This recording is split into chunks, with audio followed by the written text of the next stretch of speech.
I guess we're clicking there. All right. Welcome aboard. This is another perspective where I do twice weekly. We talk about some of the issues that I believe are important. Um, Sometimes they're so, sometimes they're not, and sometimes we well, this one's a big one. This is weather, this is climate, and this is why I'm not on TV right now, is because simply of this topic. I came across some information, and there was a narrative in place, and I began to question it, and that was going to be the end of the professional part of my career. So you just sometimes you just have to walk away from those things when your services aren't needed. But weather is so important. Climate is so important because without it, we don't eat. Everything survives, everything lives, everything dies or it thrives, depending on the health of weather, of the climate, of the environment. We could go underground. We could create, greenhouses underground and controlled food and growing environments, like you saw on that Matt Damon movie where they went to Mars, where that was it. The mission succeeded on the greenhouses, or it failed utterly, depending on food. And that's almost where we are right now. So I kind of want to get into this. I assembled a bunch of data, and as I put the show together, I realized that, oh my God, there's no way, there is absolutely no way I'm going to be able to get to it all. It truly is just going to be a fraction of it because the story is so broad, so deep, and there's so much depth to it that maybe this is why it isn't an election issue, that it is a protesting issue that has been reduced to somebody's cards and somebody's sign that they walk around with. Because the issue is complex, it crosses all aspects of life, and to truly change it, you can see why the Green New Deal was going to cost trillions of dollars, because its impact across the economy is that great. It is totally that great. And how we address this, not in our kids' lifetimes, but in the next decade. In the next decade, and I've been kind of part of the anti, just because I come from and have recognized other aspects going on in the sky. The story that the government tells us isn't necessarily the whole story, but there are solutions to this that are much cheaper than just that. So let's come over here and begin this. I have to play back part of what we were doing last week, and maybe I can get this to share. Maybe it won't. Maybe let's start here. Yes, application window. There we are, and let's go to it. All right, is the climate crisis one of heat or cold? That's the question, and the agenda is for warming. That honestly is the comfortable answer. If the climate is changing and we're getting warming, that's okay. Then we're not going to freeze to death. Then we can build sloppily, our homes and our structures. If the planet warms, then maybe the sea levels come up a little bit. But the oceans are 70% of this planet. They may expand a little bit, but if we can't, move our buildings to 10 foot above sea level, then there's really something wrong with where we built, and that needs to be assessed. So over here, real quick, I just listened to you about the 130 degrees in Death Valley, and last week's one is too good. Facebook, we need to talk. We need presidential debates during the election. As I step back from the news flow the past week, it's true. We do need that debate, and I'm going to hit that a little bit harder today. So the climate crisis, one of heat or cold. However, I'm going to go back to my last show I did on Wednesday, where we talked about food and food security, and these two topics are deeply interrelated. So we'll hit that, and we talked about China. We talked about flooding. We talked about their drought in the northwest part of the country, and we also talked about the heavy rains and the huge impacts that those rains have had on that country. And then we threw out there, will there be a famine? Is that an eventuality? Well, where we are is into the second week of China's Clean Plate program against food waste. And China's probably not that much different than the United States, where they're becoming a first world country. They've had the incomes to where food becomes relatively cheap meal by meal by meal for the middle income, and certainly so for the upper income. But this also comes after weeks of mass flooding across southern China, which has left farms wrecked and ruins untold tons of produce. So the state news agency, the Global Times, sought to downplay what it called the media hype that China was heading for a food crisis. Yes, because you don't want people to panic.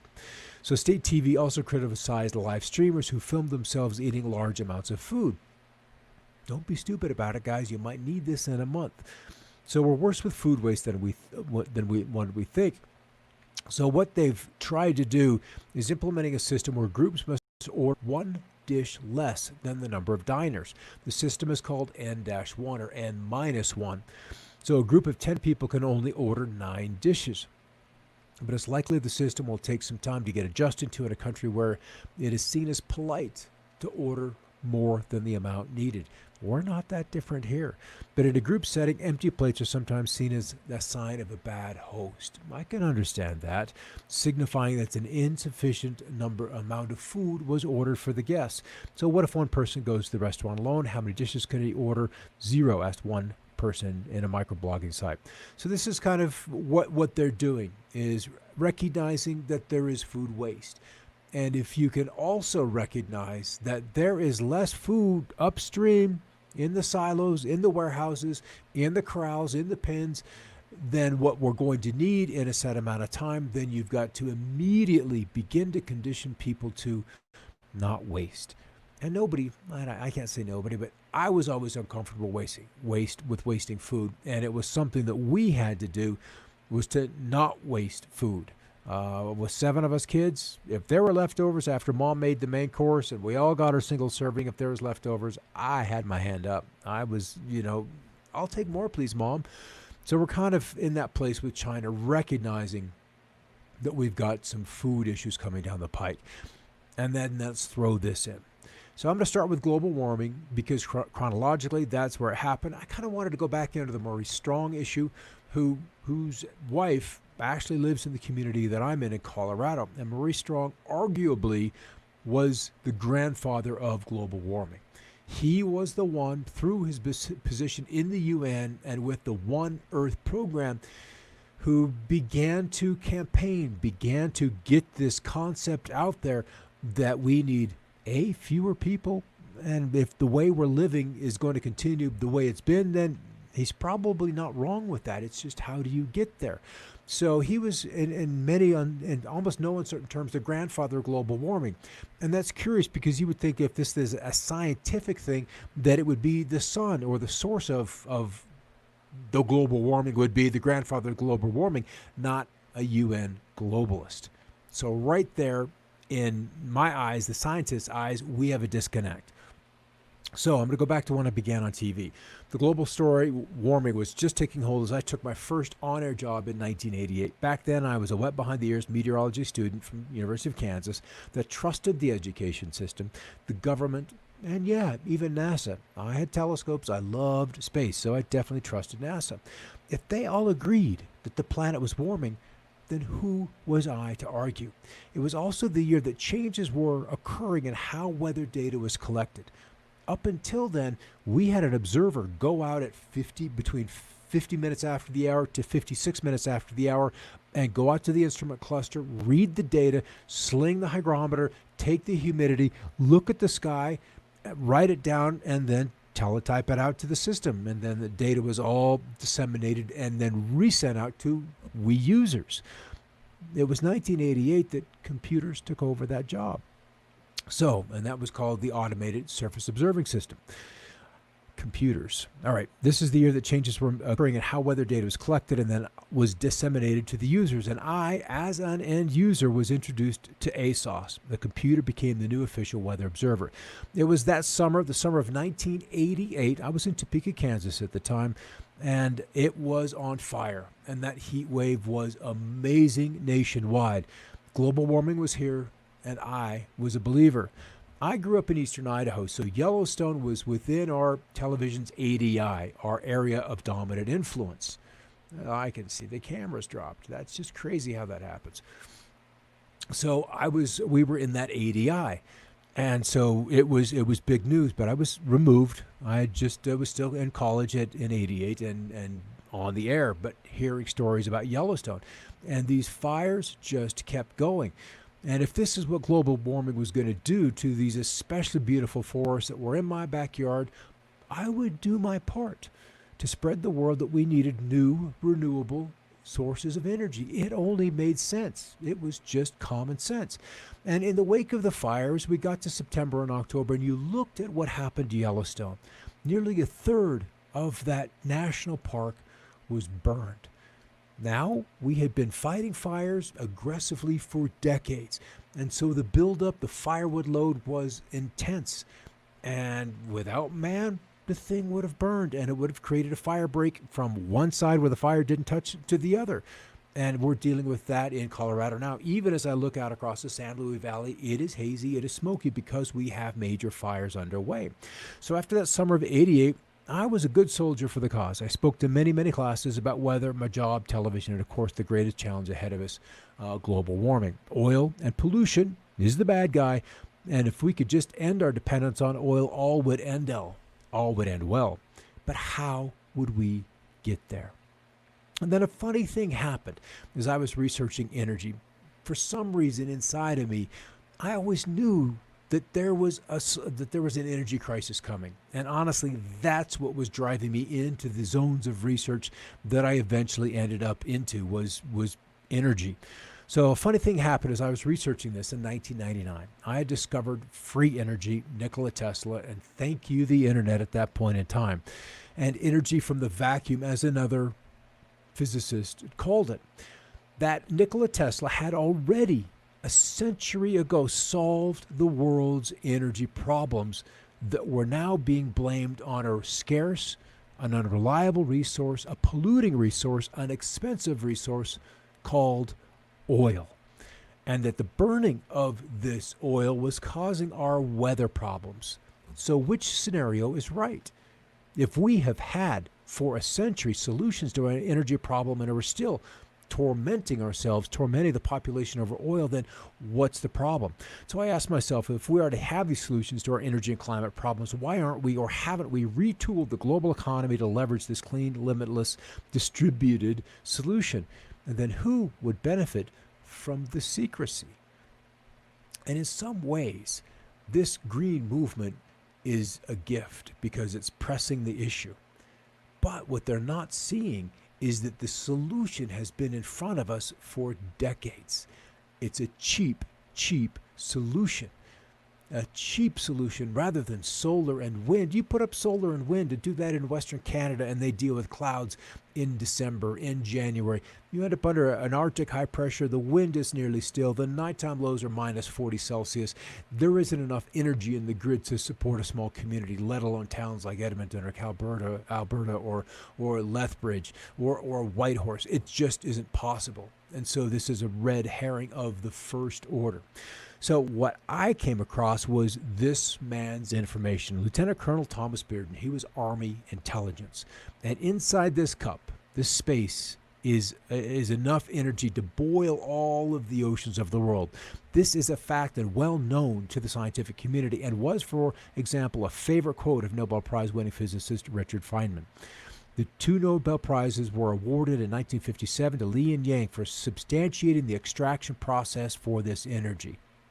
And so the old archaic electrical engineering model was formed in the 1880s and 1890s, and modern physics to this day remains anchored in this 130-year-old paradigm, even though now we've moved into general relativity, quantum mechanics, quantum electrodynamics, gauge field theory, quantum field theory, and particle physics has been born and developed since. Physics has made a century of progress since the old EE model was frozen in 1892. Modern physics assures us that the vacuum space-time continuum has enormous energy and that it continually interacts with every charge in the circuit in a system in the universe, continually exchanging enormous, even mind-boggling energy with it. And indeed, those forces of all of our systems are produced by this interaction. So how do we get this energy? How do we change our systems so that we can tap this power? So how did this relate to weather? How did this relate to where I was? I would see on the radar screens flashes. And it was Colonel Bearden's assertion that this technology had been used by forces. Maybe they weren't American or national forces, but outside forces that were impacting the atmosphere. And that was potentially, mind-boggling for me as a weatherman. So I started with radar rings, and then as I got a little more known in this community, I ended up with pictures, people sending shots to me of things, of resonance patterns in the skies, in the clouds that are just not natural. Remember, in meteorology, to get through school, you've got to study fluid dynamics. If you look at a stream or the ocean, you're dealing with fluid dynamics, but you're also looking at waves impacting on top, and those waves are formed by interactions of forces, by islands, by coastlines, by mounds below. Those things cause a reaction, a bounce back, some kind of a wave. And so as we moved into 2005, I began to also see this technology slowly leaking into the public's consciousness. How can you have lasers, truly coherent lasers, being able to come from some platform above the clouds, through the clouds, and then landing in the ocean? So we're dealing with some kind of technology that, quite frankly, is amazing. But we're still dealing with this global warming issue because I'm still on the news and still going to schools, but I can't talk about this other aspect of free energy that could be being used in front of our eyes. So I continued to tell this tale that goes down something like this. The CO2, an invisible gas, gets into the atmosphere, and by natural forms, by humans burning hydrocarbons. In fact, more CO2 is created by nature and the planet than by all of the petroleum we're burning today. Imagine that. And this CO2 then establishes a layer of reflection that bounces the heat back to the Earth's surface. This story is presented to us as being the greenhouse effect. Now, if we look at the actual potential of carbon dioxide, it rates as the lowest number on the scale of a 1. Methane 25 times more powerful, and the nitrous oxide is nearly off the charts at nearly 300. But we still have this issue of CO2 climbing, and you can see this zigzag type of pattern. There's far more land in the northern hemisphere, and when it greens, it begins, the plants, the leaves come out, the plants grow, the weeds come up, and they sequester carbon dioxide. It is their oxygen to you and I. It's their nutrients. If you take the CO2 level down below about 200, maybe even 250, then the whole of the plant kingdom just begins to wither away. So that's what's happening with the carbon dioxide. There's just been this relentless march upward. This only goes back to 1960, so barely 60 years, and we're crossing probably about 420 where we are right now. But if we look back through time, we can see that we are way low on this scale, that at times, millions, even hundreds of millions of years ago, that CO2 was 10, 20 times higher than it is today. And that at each peak, there's a drop-off. At each peak, there's an extinction level event, and it drops off. So something breaks the plant-animal cycle that results in CO2 crashing down. Is that related with temperature? And it pretty much, undoubtedly ultimately is. And if we look at these temperature cycles going back just one half of a precessional cycle, this is last 10,000 years, and one trip around one precessional cycle is 26,000 years. So this isn't even quite half of that. You can see after every peak, there is an abrupt and rapid drop. So whatever triggers the peak can only go so far before something cyclically turns on itself, the cycles revert, and then it begins to drop off. And where we have been for nearly the last 800 years is cool. Very, very cool. So we've had this little bit of a warming, about a half a degree Celsius or about 0.8 of a degree Fahrenheit. This is the objective. This isn't homogenized data. This isn't adjusted data. This is just straight ice core readings. And granted, Greenland represents just the northern hemisphere, but we have that core data for the southern hemisphere. So back to the headline. Highest temperature on Earth as Death Valley, U.S. hits 54.4 degrees Celsius. This is less than a day ago. So that is 130 degrees, which had broken, if I'm not mistaken, the old record by about 4 degrees Fahrenheit. And that That's not insignificant. However, so what could be the highest temperature ever reliably recorded on Earth, 130 Fahrenheit, may have been reached in Death Valley, California. The reading is still being verified by the U.S. National Weather Service, and it comes amid a heat wave along the West Coast, where temperatures are forecast to be just as warm as they have been. It says warmer. We'll see what happens.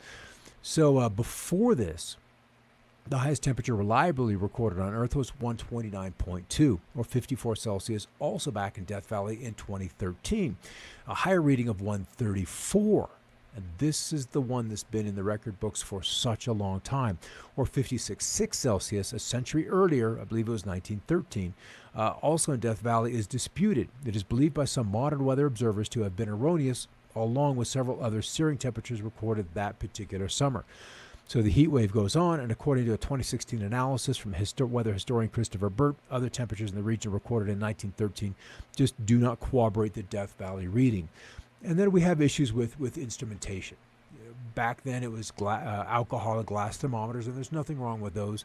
And indeed, the weather station in Death Valley had been the old, same as it ever was, of a glass alcohol thermometer inside a white box till about 1999, and then they went to the new ASOS, the new electrical system, where you could see the reading, the digital reading inside your observing station or inside the airport. Most of these are all at airports now.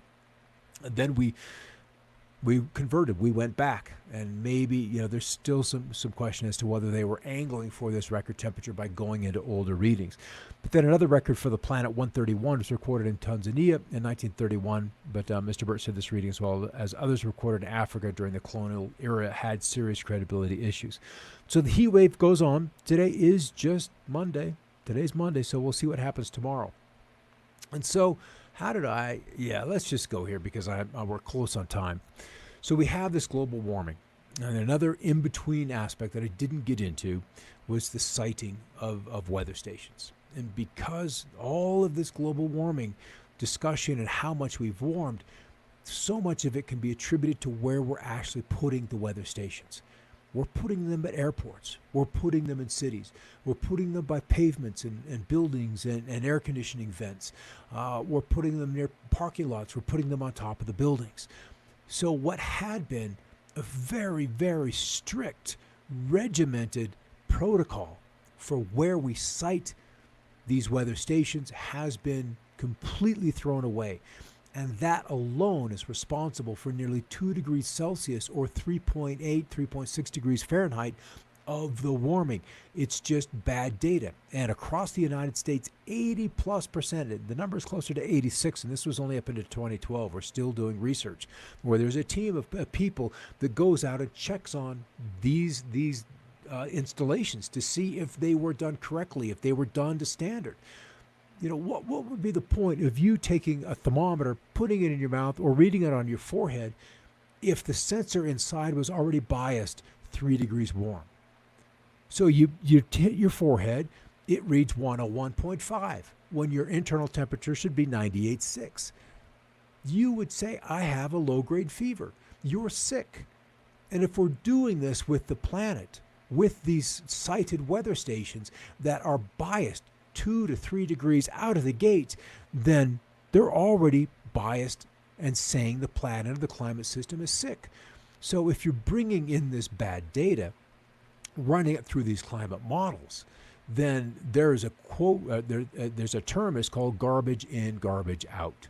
And that's kind of where we are. So Dr. Judith Curry, and she has promised me, I promise she has taken a lot of grief. Dr. Judith Curry is a former chair of School of Earth and Atmospheric Sciences at Georgia Institute of Technology. She used to be on board with the anthropogenic global warming agenda, but after November 2009 ClimateGate scandal, that's a whole nother show, where there's a trove of emails that was released between these different institutes.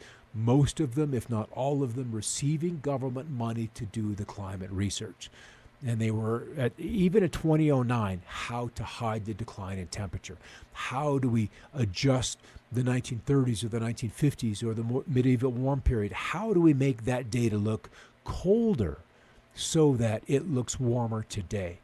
So if you can play with the data before you release a press release, before you get published, if you massage the data, Who would want to have an accountant that can massage your data? Because at some point in time, you're going to go, you write a check on that account that you believe has more in it than it does, and it doesn't clear. So this is the thing, and this is the curiousness with science.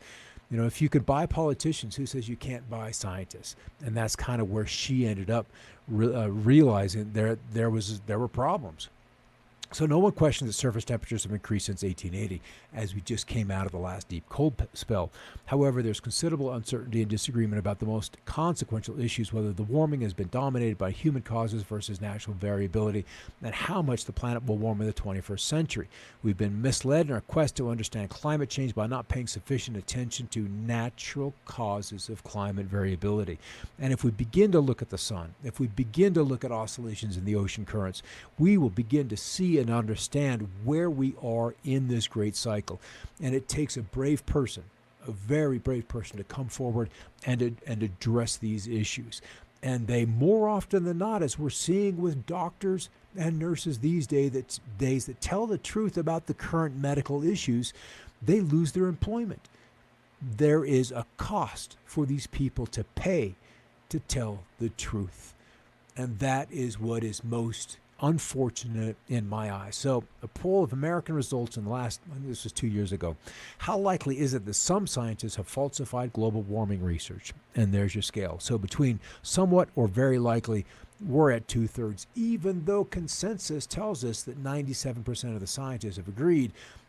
Thing is, there's a large contingent of those scientists, upwards of 75%, that are not even in the climatology or meteorology fields of business. They're physicists.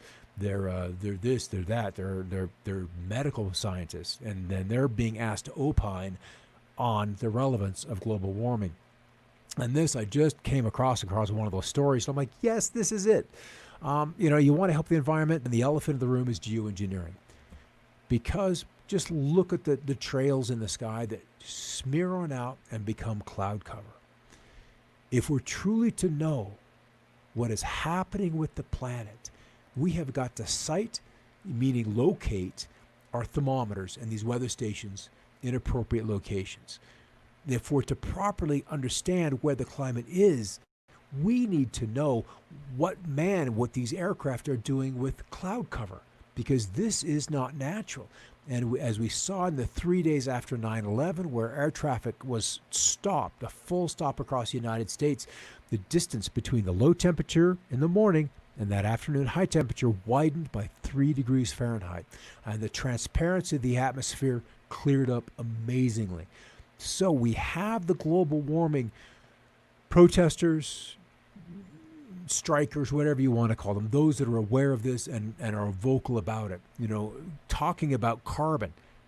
This isn't, well, it is and it isn't carbon, but most likely it's just water vapor and the other materials that are in there, the oxides, the nitrates, the iodides of silver, aluminum, barium, strontium, and other elements that we find in the water samples.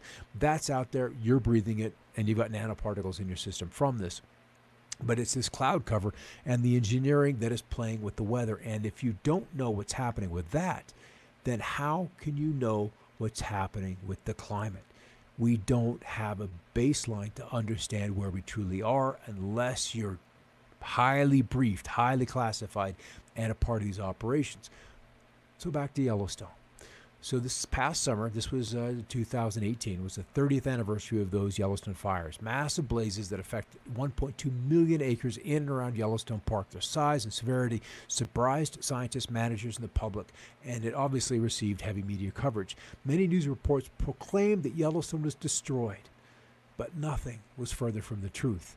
I was there during the fires and returned that fall to view the aftermath. Burned forests extended for miles with blackened tree trunks, creating a stark and seemingly desolate landscape.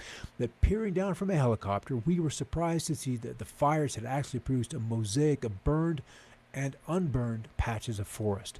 And because Yellowstone's forests were remarkably resilient, the 88 fires were not an ecological catastrophe. Today, however, climate and fire trends may be pushing forests beyond their limits. The rules of the game are changing fast. And the upside with the Yellowstone fires was that it happened in '88. where Colorado is today and the amount of wood and timber. Utah and Wyoming likely the same, and maybe even now parts of Yellowstone and central Idaho because of the timber. And we're 30 years farther down the road because we haven't had appropriate fires to clean things out. So, since the fires, and because the CO2 continues to climb step by step by step, year after year after year, more and more of it in the atmosphere, as I'm breathing, as I'm talking to you, it is coming out of my breath. It's coming off the skin. More and more CO2 goes in. So am I a pollutant? Or am I just nourishing the plants that are just outside the front and back doors? Nourishing the plants that are in the front room of the house? Are they soaking this up? So from a quarter to half of the Earth's vegetated lands have shown significant greening over the last 35 years, largely due to the rising levels of atmospheric carbon dioxide. This according to a new study published in the journal Nature, Nature Climate Change on April 25. So we're recognizing that CO2 does have its side benefits because it is crucial to the life cycle of plants, and that is the beauty of it. And especially in places like that cusp right where the desertification begins to turn into jungle in Central and Northern Africa, in Central Africa, where that explosive plant growth, you throw a little water on it and it just grows. So how do we solve this issue? How do we recognize what is the new problem? What are we facing in the years ahead? Do we go back and do we examine the sun? Do we look at solar cycles and recognize the Dalton minimum back in the late 1700s resulted in very chilly temperatures, localized famine in Europe and the States because of a solar minimum? Another period. Remember the temperatures increasing from 1880, Dr. Judith Curry's slide about 5 slides back, the end of the Little Ice Age right there at that same time period. And if you look at those charts, hey, look, see the planet warming? They'll go back to 1880 and chart it from there, from the bottom of the last cool period. But we're now entering one of those cool periods. So can that CO2, can that invisible gas that is such a simple molecule of CO2 actually compensate for what is happening with the sun as it goes deeper and deeper and deeper into sleep, resulting in less energy on the planet? So as we wind this up, in an election year, would you believe, maybe even consider, hope, and trust that these issues could be addressed as adults and as mature human beings? We can solve our energy issues. We've got limitless power. All we have to do is be able to pry it out from those that have kept it secret for so long. And if we can do that, we will have the energy because we won't be needing to pollute to propulse ourselves, to drive our cars. And that's kind of the cool thing about the electrification of vehicles, is that it is laying a groundwork for this distributed power, this new electrics to begin to come onto the scene. And I trust that the next president, whoever it is, might have the courage to push us forward to play a game of chicken with those that want to keep petroleum as the only source. And in my eyes, that is the leverage of the green movement right now that they have. If they could just see that this other technology exists, then demands for it would grow into a global chorus, because then we could shut down opening the Arctic National Wildlife Refuge into oil exploration. That is criminal. In my eyes, that's just criminal for us to do any kind of exploration when we have this technology literally in the back pockets. And once we do address that energy issue, which is where I started jumping down this rabbit hole, we can address correctly our weather and climate expectations. And when we can take oil out of the mix, when we can take the green movement out of the mix, then we can apolitically look at climate and weather, and maybe even the technologies that I believe that I see in the sky that are at work. That is, in the wake of World War II, the White House's department or agency or project on weather modification can come forward. And we can turn this planet not into a battleground, but something far more peaceful and productive. But will we and can we? And we've had these solutions right in front of our eyes for decades, but greed and the incessant need to control have kept humanity in slavery.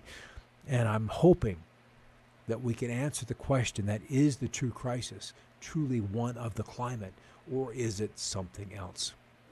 All right, guys, good to see you kind of over there talking in there. I know you've been chatting it up, and this is a deep issue, and this is my big boy. This is my big boy, and I trust that the green movement will have its place into it. The chemtrail activists have their place in it because they're seeing a part of it. That the free energy guys have a part in it. That we can all come together on this and really leave the future for the children, heck, for ourselves, because we're all not that old. Like, so much progress can be done in 2 terms, in 8 years. 8 years, we could make so much headway on these issues if we just had a clear direction and clear goals as to where we as individuals, as a city, as a nation, and as a people wanted to go. All right, thanks for coming on in there. Good to see you over there, Vicky. Ron Newcomer, awful chemtrails in California. Yeah, that was crazy what was happening in there today with that strong high pressure this afternoon sitting over Utah, and had them rolling over here. And you know, they really like to work in areas of high pressure. It's the stillest location. You know, there's purposes. It's just so they can engineer and manage the weather. And I'd really like to see another couple of whistleblowers come forward and share with us what they know, because it would put some pieces together of how it all works. All right, guys, thanks for stopping in. We'll see what we hit on Wednesday. I'm not quite sure. There's so much else in this that I assemble all the information, and then as I throw it into the slideshow, I try to come up with the proper narrative. But as I got closer to showtime, I just realized that I can't go here. I don't have time for this. I can't do this. Let's just kind of hit these big themes, and we'll hit siting. The geoengineering part is big because once you see the pictures and once you understand what's happening, you'll wonder, why doesn't everyone see it? And as I first jumped in this in 2004 and 5, I thought at 10 years most, it would just be understood, because once you see the patterns and what should and shouldn't happen up there, that it couldn't be denied, especially by those who claim to know what's happening weather-wise. All right, Steve, hey, thanks for coming in there. And Tracy, your perspective, and Subo, great show. I know we can come together. I know we can. It's just our nature.